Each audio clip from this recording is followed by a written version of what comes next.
Hi and welcome to the Path to Plutus channel. The goal of this channel is to help you along your path to becoming a decentralized applications developer by learning a powerful functional programming language called Haskell and then a subset of Haskell called Plutus, hence the name of the channel, Path to Plutus, otherwise known as P2P for short.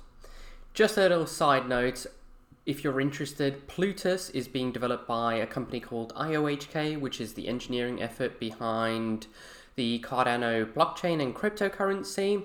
So they are the ones that are actively developing this language for native smart contract development on the Cardano blockchain. So you may have come across this channel because maybe you wanted to learn Haskell, or you just wanted to learn a functional programming language in general and you thought maybe Haskell would be a good start, and I'd probably argue that it would be a really good start. It may have just been the resource that I used to learn Haskell, which I'll come on to in a bit, but it just really clicked with me and seems to make a lot of sense. I've also had a go at Erlang and learned that sort of whilst at university. But I just really like Haskell and its concepts and its powerful nature, and hopefully you'll come to appreciate that. So just to recap, so what we're going to do on this channel is going to start with learning Haskell on the left there, and then build up our knowledge to being able to understand Plutus, seeing as it's a subset of Haskell, which will in turn allow you to build smart contracts on the Cardano blockchain. The Plutus language itself compiles down to something called Plutus Core, which can then get executed by the Plutus platform. So Plutus Core is a target language, and if you've already jumped ahead and realized that target language means you can compile down from other languages into Plutus Core, yes, that will be possible. It's currently not supported, but that's the whole idea of a target language that you can compile down to. You can use whatever language you prefer and are comfortable in and have spent a lot of time learning, and you can compile down to the Plutus Core. But I think it's still worthwhile learning Haskell and Plutus, especially if you never learned a functional programming language before, because there are so many advantages to functionally programming versus programming using object-oriented languages. Obviously the thing is that object-oriented programming is still very popular around the world. I came out of university and the heavy focus is still teaching Java and pushing for that, and industry relies on a big JVM stack, and there are alternatives to that still using the JVM stack. Things like Scala will compile down to JVM bytecode, so you can you get functional benefits but without the object-oriented headaches, really. Now, what I'm aiming to do with this channel and the series of videos on learning Haskell and Plutus is I'm aiming to have a cryptocurrency blockchain theme to those videos, such that it means that when I'm showing you examples of concepts that we're going to learn together, they're going to be cryptocurrency themed. They're not going to necessarily be a generic list of maybe colors or something like that. I'll try and make it blockchain themed, so if you're not already familiar with concepts of blockchain concepts, you can get familiar with them. But also if you are, you can sort of start to formulate ideas around hopefully how you might apply your code to a blockchain context.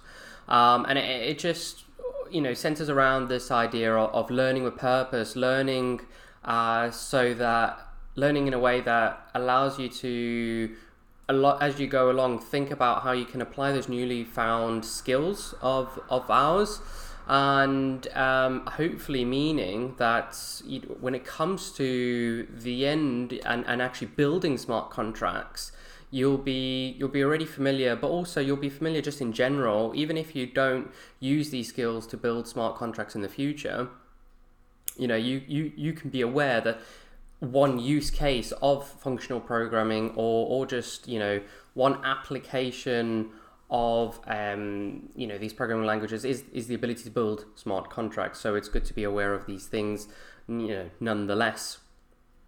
The reason, you know, behind that, and the reason why I'm doing it this way, is because you know, when I first decided to learn a programming language, I went onto YouTube and thought, right, what I'm going to do is I'm going to learn C++. And naively, I thought, right, okay, once I learn C++, that'll mean that I'll be able to build anything. I'll be able to build a Chrome browser. I'll be able to, you know, build a game. I was aware that, you know, C++ is used to build games at the time. I'd be able to basically do anything just by learning a programming language. And that was a very naive thought, as I said. So, you know, building software is you know, about more than just learning the programming language, because the programming language is just a tool to implement your ideas. But, you know, you need to, often when building pieces of software, you need to pull in other pieces of software, other building blocks that you can use to achieve your ultimate goal, you know.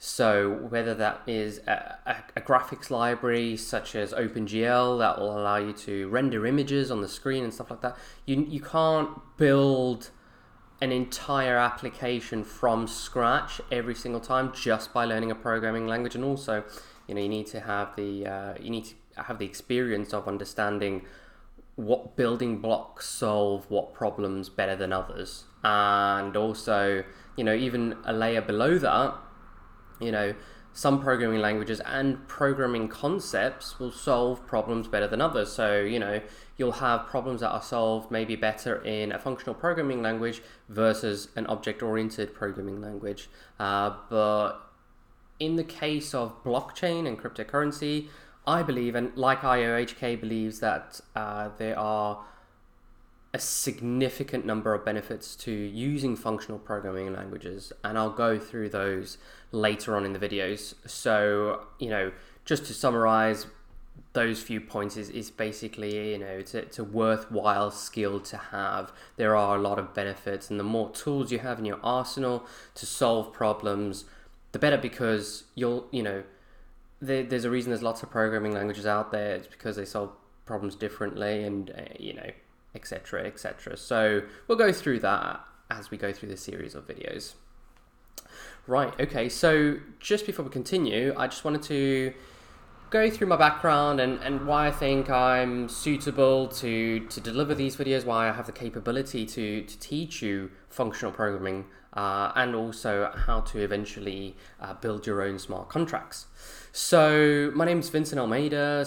My background, academic background, is that I am a computer scientist. I recently graduated last July, so that July 2018, and I graduated very proudly with first class honors. My dissertation for my final year was based around blockchain technology, and more specifically how we can apply blockchain technology to the context of the Internet of Things. So, you know, that's a very interesting problem to solve and to look at. So if you are familiar with IoT, just a little bit of a refresher.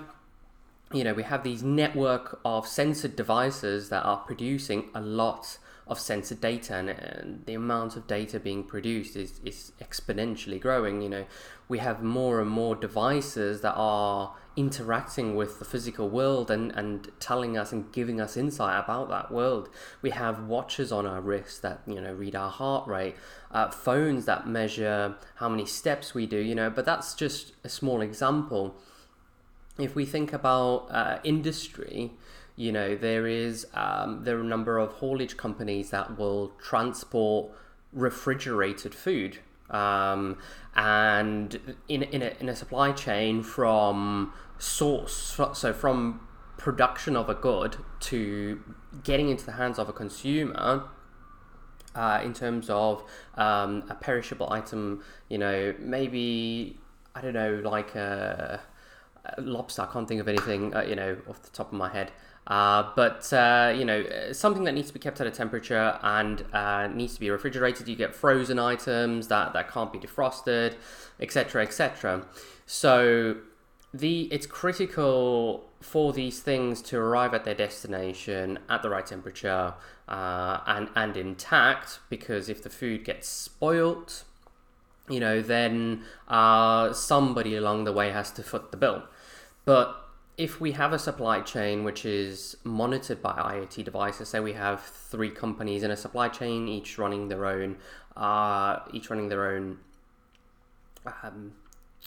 delivery service, and all their trucks are censored, so they all have IoT data being pumped out of them about the temperature of the trucks. Imagine if one of those companies in the supply chain,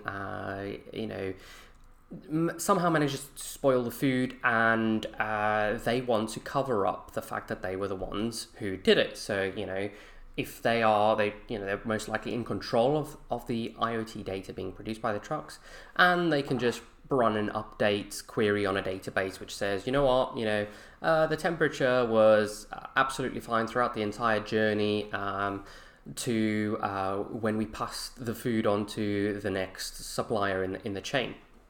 So you have the ability for a company to cover up data like that, and then when the producer of that good comes along and says, well, who in the supply chain was responsible, they might not be able to identify that. And that can make for, really challenging time, because they could be the ones that end up footing the bill because of a mistake somebody made in the supply chain.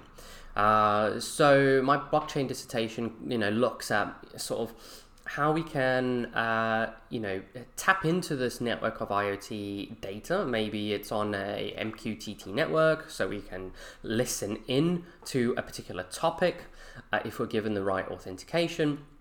We listen into a topic, and all we do is we run an impartial service that when a message comes in, will store this message somehow on a blockchain. And then if somebody wanted to come along and question any piece of IoT data, they can say, well, could you tell me at this date and time if this piece of IoT data has its has a valid integrity? The integrity of this data hasn't been compromised. So that's what it's all about. It's all about being able to detect when the integrity of a piece of IoT data has been tampered with, and that can be a quite powerful thing to be able to do. There's a lot of complications around that. IoT devices produce data at incredibly fast rates much faster than today, 2019's public blockchains. As I sort of make this video today in February 2019, they produce these IoT devices are producing data much faster than public blockchains can handle, basically. So you have problems like that. You also have storage problems. You have the problem of how do you get a company to agree to open up their data, for example.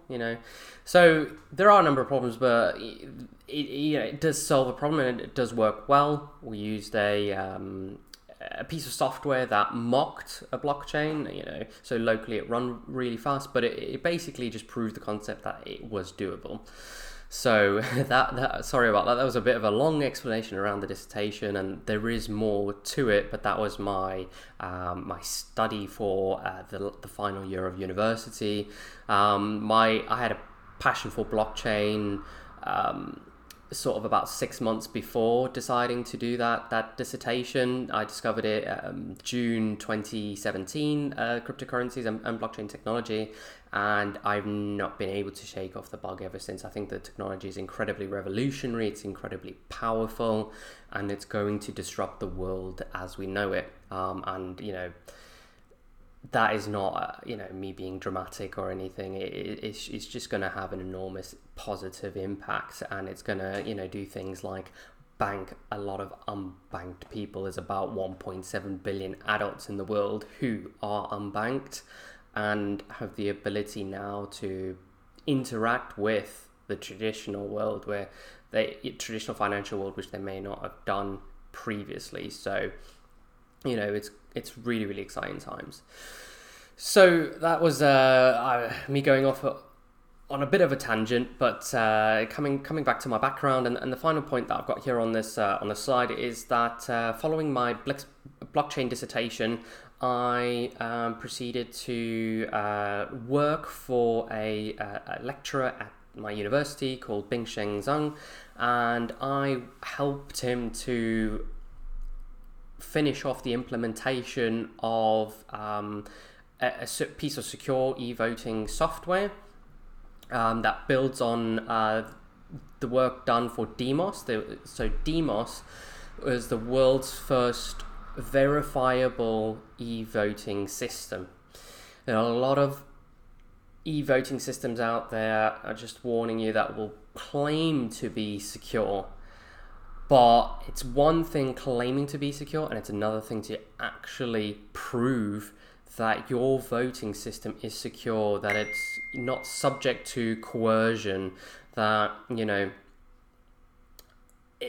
it's gonna record the votes as the voters cast them. If they selected candidate number one, that it's going to record candidate number one in an encrypted form, and regardless of whether the machine that they're voting on is laced with malware, it should still do its job. And this is how the basis of current blockchain cryptocurrency hardware wallets, you have these Legend nano devices and more that so that allow you to securely send cryptocurrency, whether it's Bitcoin, Ethereum, ADA, etc. They allow you to send cryptocurrency to other parties securely, regardless of whether the machine that you're connecting to is compromised. And this is what Demos does. It's a very, very powerful, verifiably secure e-voting system. And the core technology used in that is actually going to be present in the treasury system that IOHK are trying to build. And if you want to find out more information about the treasury system, you can head over to the link here. So this is Bingsheng Zhang talking through the treasury system that was developed at Lancaster University, which is where I studied. And just a high-level summary for you. The treasury system is all about avoiding what took place in 2017. You had ICO mania, where everyone and their dog was raising money, and unfortunately, a lot of projects that raised money unnecessarily. That I personally believe that that there were a lot of projects applying blockchain technology to problems that didn't really need blockchain technology. Not every problem needs a blockchain solution, and I think it's important to realize that. It's the same like when mobile phones came out. There were a number of people saying, "Oh, how am I going to run my spreadsheet on this small screen?" Oh, it's so slow, I can't run my standard desktop applications on there. But the thing is, it was never meant to replace desktops. It was meant to provide a more powerful phone that you could do things on. But it was never going to always completely replace a desktop device. But it had things that desktops didn't have. It had things like a camera, a GPS. Would the likes of Instagram ever have succeeded without those, without those technologies? Would Uber have succeeded without those, those new technologies that phones introduced, as a common package? Obviously GPS is not new, cameras are not new, but it's just the way that it came together and was packaged well, and the real innovators came along and really used it to its full potential. It's the same with blockchain technology. Not every not every problem needs a blockchain solution. There are particular use cases for blockchain technology where technology just really thrives, and it's all about finding the correct uses of blockchains, not hammering them with thousands of transactions when they don't need to be transacted on constantly. In the case of games, you don't need to store the foot movement of a player, every single movement on a blockchain. You just probably want to store things like the outcome or the settlement of an in-game asset being transferred from one entity to another, things like that. So you just got to be careful about the uses of blockchain. But anyway, so I've gone off on a complete tangent there. But going back to 2017 and the ICO mania, there's a lot of blockchain projects that raised an incredible amount of money. You just look at the billions that EOS raised, etc. But a lot of these projects, so they raised more money than they needed. But also, more. Even if they needed all that money, they didn't need it all at once. So the treasury system is about saying, right, okay, we have a pot of money. Let's get people to propose how we spend this money. So it's like, you have a list of proposers, and they make a proposal, and then this gets voted on. And if the proposal is successful, money gets unlocked. So, you might have raised a lot of money in an ICO, and then, in a decentralized way, you can manage how that money is spent. So, the community can get involved and say, well, actually, I don't think you should be spending lots of money on this marketing campaign. I think you should dial down the marketing campaign, and we're going to actually vote for this really secure multi-sig addition to the protocol. Things like that. But you can find out more about the treasury system by heading over to that link. So it's a fantastic whiteboard delivered by Bing Sheng. And on the lines of whiteboards, we have this whiteboard delivered by Charles. So Charles is the CEO of IOHK and the co-founder. And he provides a really solid overview about Cardano. So if you don't know anything about Cardano or want to learn a bit more about it, then definitely head over to the video. But even if you're not that interested about Cardano, Charles provides a fantastic overview of where we've come from in the industry. So, we've started off with Bitcoin, the birth of Bitcoin. Bitcoin was first heard about, through a cryptography mailing list. Somebody under the pseudonym Satoshi Nakamoto published a paper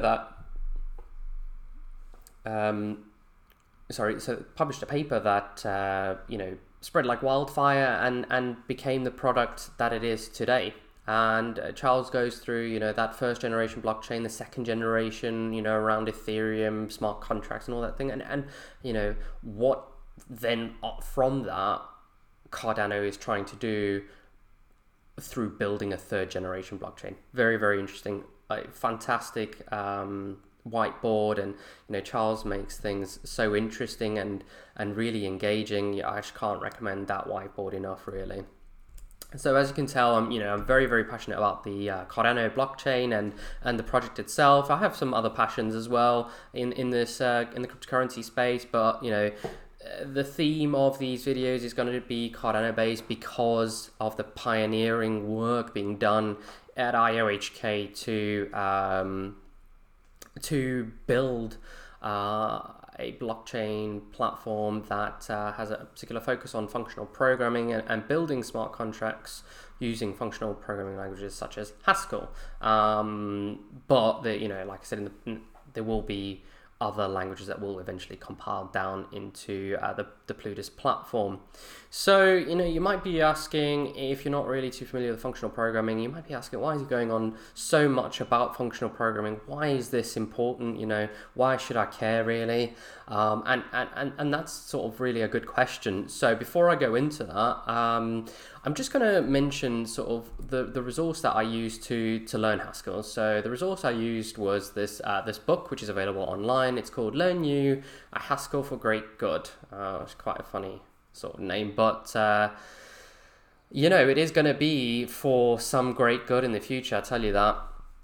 So if you head over to that link, you can find a free copy of the book online. You can also find a link to that book to actually purchase it. I can't recommend this book enough. So as mentioned in the slide, Path to Plutus is based on this book. If you like it, go buy it and support the author. But the reason I'm mentioning this as well is because there's a section in the book which talks about something that I've experienced during my time in the industry. So I started in the software development industry. I started that in when was it? It was 2016.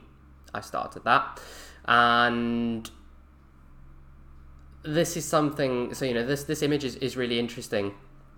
And it really made me laugh. I don't know if it's just me being sad, but this image is in the book, and it talks about, it references object-oriented programming. And you have this problem where you call a method as a programmer. You say, okay, I want to invoke this function, I want it to do some calculations.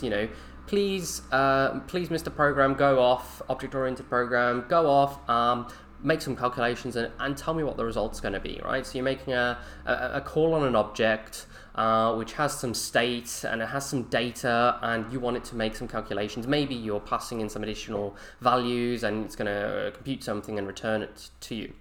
So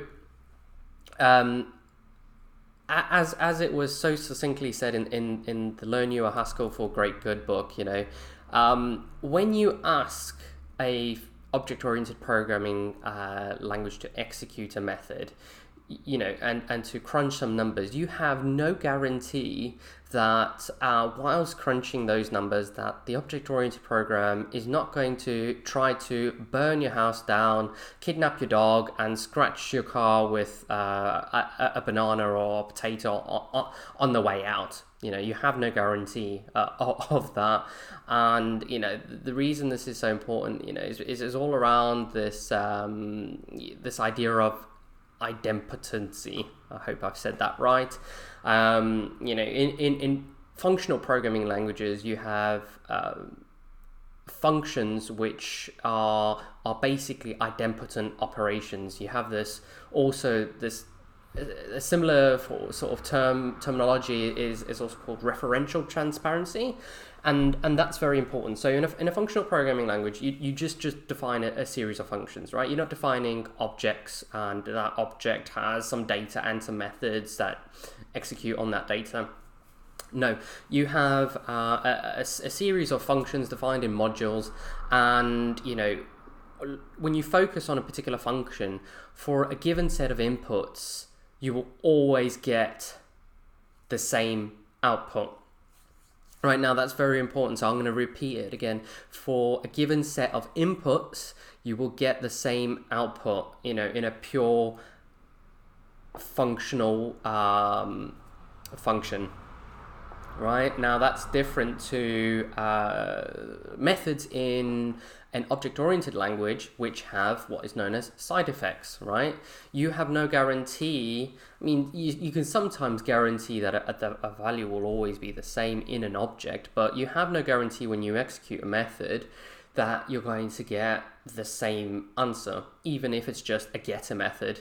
You have no guarantee that when you call that method that gets you a value, you have no guarantee that the answer is always going to be the same, right? So a function that produces different outputs is said to have side effects, right? Even given the same inputs, right? So that's a really important difference between functional programming and object-oriented programming. And again, I can't mention it enough how important this is. You have, for a given set of inputs, you're always going to get the same output. And what that means is, it just means that you have the ability to in a much easier fashion reason about the behavior of your program. And in the world of cryptocurrency and blockchains, that is incredibly important. You want to be able to easily reason with what the blockchain protocol is doing. You want to know, if I call this function, is it going to be safe? Is it going to do what I expect with this input? And if you're not careful, you can have disastrous effects by having mechanisms which have side effects. The Ethereum is littered with, unfortunately, things that have gone wrong. You've got the DAO hack, parity multi-sig bug. And it's got this object-oriented programming sort of language, Solidity, that has sadly these side effects that can cause problems. Now, there are some really good developers out there that are aware of these issues, but it's all very well being aware of those issues, but if you're new to the space, you might not be, and it can be really, really tricky. So basically, functional programming simplifies the behavior of the application to a point where you can more easily reason about the behavior of a function. You don't have to understand the 50 other module or the 50 other imports, for example, to understand what exactly a method's going to do in a particular object. You just know you have your function for a given input is going to produce the same outputs. Now, you may not have come across functional programming before, but you may have come across React, or you may have heard of the React and React.js sort of framework, and it's a framework for building web applications, and it's quite a powerful web application framework, and is proving to be really, really popular. It's developed by the guys at Facebook. And if you haven't realized already, it's got a lot of functional programming concepts, even though you still, write classes, and you have, you have this idea of state in classes. It has a lot of functional programming concepts that all, my understanding of React is that it allows you to, my understanding from the perspective of having developed some web applications in React is that it's supposed to make building web applications more robust. And the reason is because you build these small components, right? You could think of them as functions. You build these small reusable components that you use throughout your web application. So, and you build these things up to the point where, like I say, you can be reused wherever. But when it comes to a component, a React component, for a given set of inputs into a component, they're called props. For a given set of inputs, you should always be able to render the same component, right? Now, that makes for a more robust, stable, predictable web application. UIs are notoriously difficult to build and can be really fiddly. So the ability to predict how a component is going to render based on its input is very, very powerful. And you've got testing frameworks such as Jest, which will capture snapshots of your components, and if they deviate from the expected look or the expected way that they're supposed to render, Jest will flag this up during your test. It will say, do you know what, for some reason, when you gave me these inputs, even though you gave me these inputs the last time, this is, I'm not being able to produce the same output. Can you have a look at this? And it may be a case of, you've updated the code in the component, and it is actually supposed to produce a different outcome. But you know, in terms of regression testing, it allows you to, you know, basically spot when the UI is deviating from what you expect. Now, you know, those concepts are very, very powerful, and it takes React has another functional programming concept, and it's called higher order components. But they're very similar to higher order functions. And a higher order component is something that is normally a function that takes a component and will produce a new one, right? So if you apply this to the functional programming world, you have you have a higher order function. If you supply a higher order function another function and a value, or you know, a few values, it will either produce a new function or a new value based on that. You know, a higher order will do this. It generalizes standard behavior. So if you look at the higher order component that we have here on the slide, so we have this on the top left, we have a button. All right, I've called it standard. It's just a white button. That's nothing special, and so it's implemented as a component, and it's got a basic bootstrap button class on it, so we have the ability on this component to specify. Well, we have the ability to say, okay, well, you know, there could be an on-click method. At the moment, the standard button has no on-click method registered with it. So, you know, when you click the button, nothing happens. And it has no special class, right? But if you supply this button, a class to it, a CSS styling class, and maybe a function that gets called when a click event takes place, an on-click event, you can supply these three values into the higher order component here in the middle, and then you would get a new button. So the button's red on the right because we've applied a class, btn danger, so that is a bootstrap class that you can actually have a look at. We've also supplied like I said, an on-click function. So if that function, if that button was clicked, it would produce a JavaScript alert that says danger, right? Quite straightforward. Here, I mean, the thing I missed from actually this diagram is the fact that we've changed the text, and that could be another input into the higher order component that changes the text. Now, by passing in the same inputs, you will always get the same output, you know, a button with a class you specified, with the on-click alert that you passed in. So these things are very, very powerful, and you know, you want these things to you want these properties in a blockchain. You want predictable behavior. You want the ability to reason about what a blockchain protocol is going to do, because at the end of the day, if we are going to, if you know, you're a purist, or you're a big blockchain maximalist, and you believe that the financial system of the future is going to run on blockchain, and we're going to have billions and trillions of dollars running through these blockchains, it's incredibly important that we have code that's well tested, and if you have code that's easy to reason about, it's easy to test, right? So IOHK have these they have a number of approaches to developing software. So one of them is formal methods, right? So what they do is they say, okay, like, is this blockchain performing how we expect? Is this piece of software, specifically this particular component, right, is it behaving as expected? For example, you know, you could be testing the piece of software that transfers money from one person to another, and you need to test, you know, basic things like, you need to test basic things like, if you transfer from one person to another, can you transfer more money than you have? You know, can you mint money out of thin air?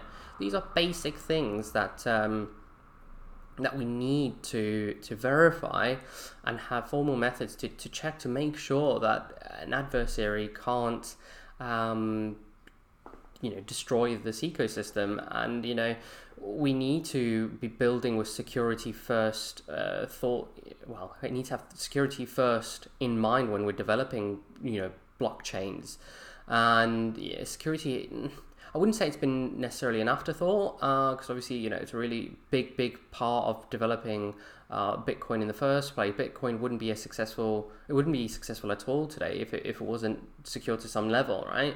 But unfortunately, the second generation and further, blockchains that have tried to build upon the Bitcoin idea and try to introduce smart contracts, using the underlying blockchain technology, some of them have, not been as strict on security as they should have been, and it could be a side effect of not having enough research at the time to know what was going to happen.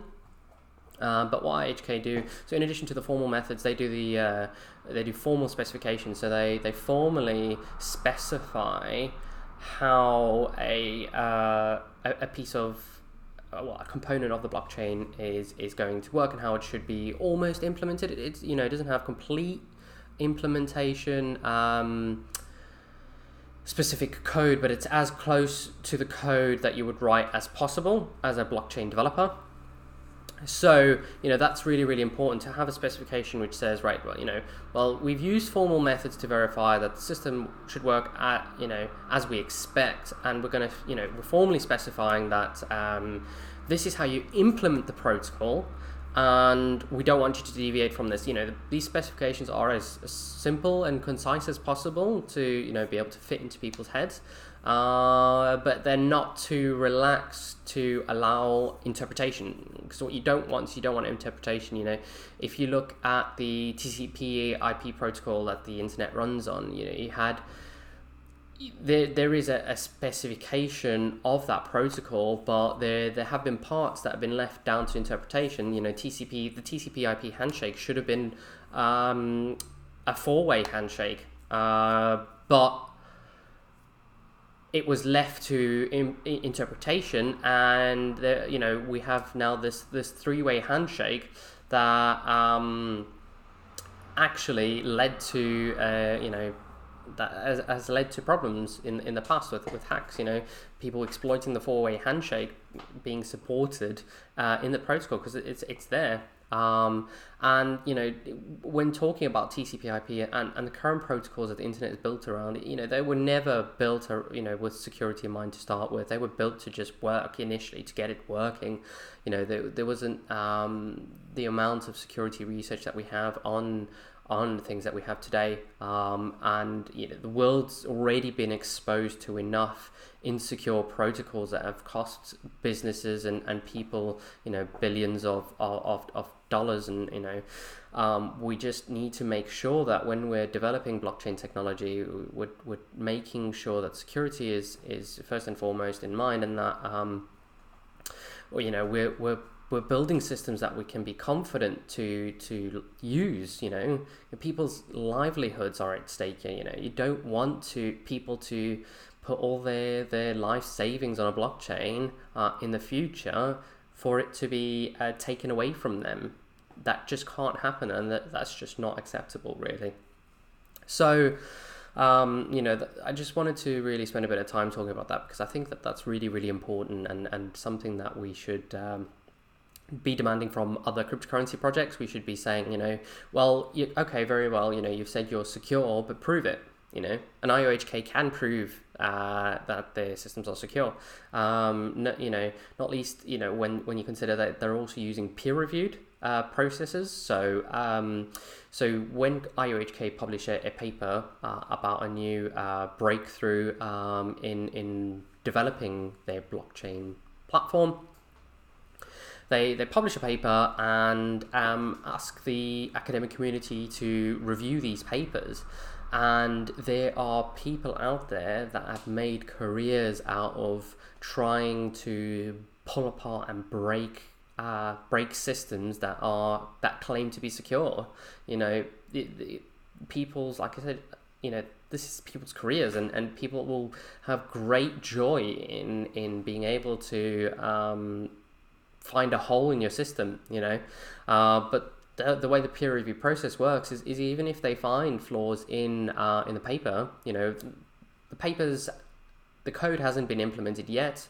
The code that The systems that these papers describe haven't been implemented yet, so it gives the academic community time to dispute the claims in the paper and find flaws. And it's done in a way where you have to prove how you got to that claim, and then it just allows IOHK to update their papers and make their systems even more secure.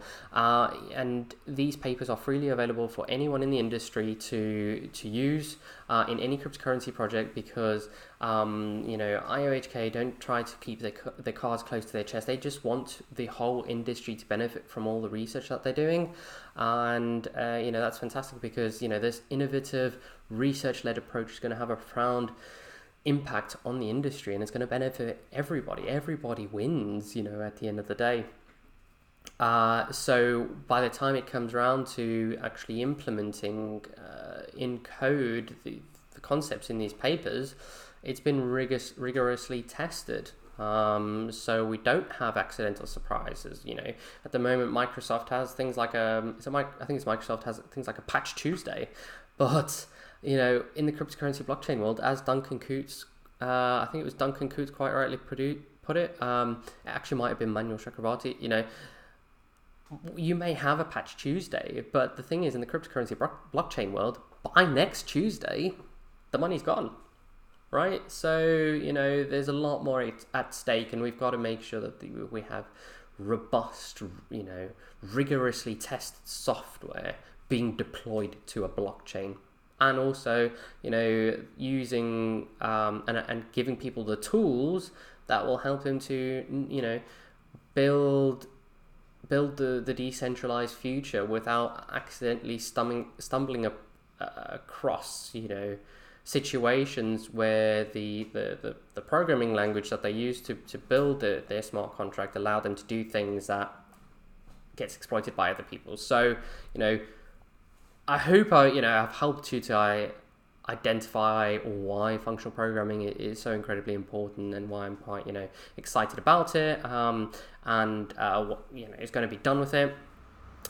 In order for you to make the most of the series of videos on learning Haskell, you're going to have to download the Haskell platform. So as it's been described elsewhere, it's Haskell with batteries. So this will allow you to compile Haskell and run the interactive compiler.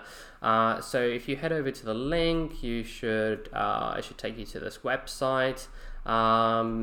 If you're running on a Mac, it's just as simple as downloading the installation, running the installer, and you'll be good to go without a restart. There's instructions on Windows. You have to do some extra steps to get it set up. So you can, then you'll be able to type WinGHCI from start menu.